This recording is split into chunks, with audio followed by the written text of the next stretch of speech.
Most of the students solve this using BFS or a level order reversal, but I'll be solving this using a DFS reversal. So hey guys, welcome back to today's day 41 of solving 100 ADSA challenge. आज का हमारा question है all nodes at a distance k in a binary tree. ये question Google, Amazon, Meta में पूछा जा चुका है. इसके अंदर हमारे पास एक बाइनरी ट्री गिवन है, टारगेट नोड 5 गिवन है एंड जिससे हमें at a distance of k हमारे पास 2 है. सो 1 2 7 हमारी 2 डिस्टेंस पर है, 1 2 4 हमारी 2 डिस्टेंस पे है, 1 2 1 हमारे 2 डिस्टेंस पे है, 7 4 1 ये हमारा आंसर आउटपुट रिटर्न कर देंगे. Someone wants to do through a level order traversal, how or he or she will be doing is in one pass. सबसे पहले हमें पेरेंट्स को मार्क करना पड़ेगा using a queue data structure and then one can find nodes with the use of a visited array and then he can give the nodes that we have to return at a distance of k.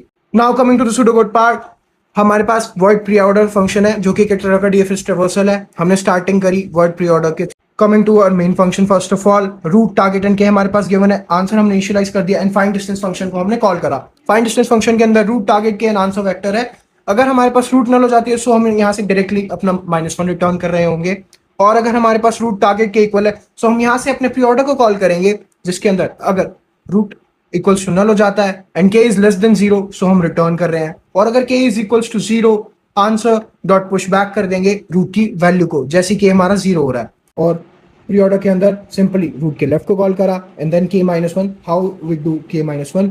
Let's understand this through an example. 5 से हम नीचे जा रहे हैं सो हमारा distance कम हो रहा है सो हम k-1 कर देंगे and then when we move further down will again decrease k and when our k equals to 0 हम अपने उसी टाइम पर नोड की वैल्यू आंसर वेक्टर के अंदर पुश कर देंगे एंड देन फर्दर हम जा रहे हैं.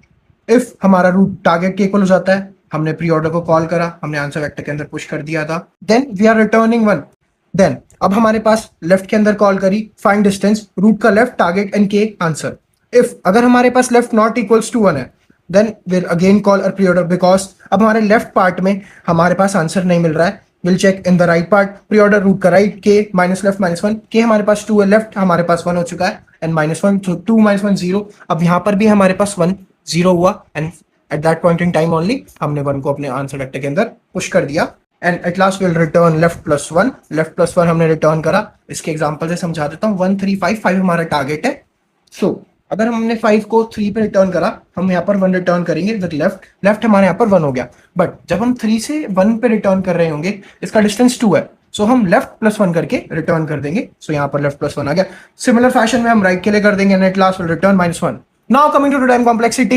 Time complexity हमारी हो जाती है of n because we are visiting each and every node at least once, and space complexity हो जाती है of height due to the recursion call stack. Thank you and make sure you follow for notes.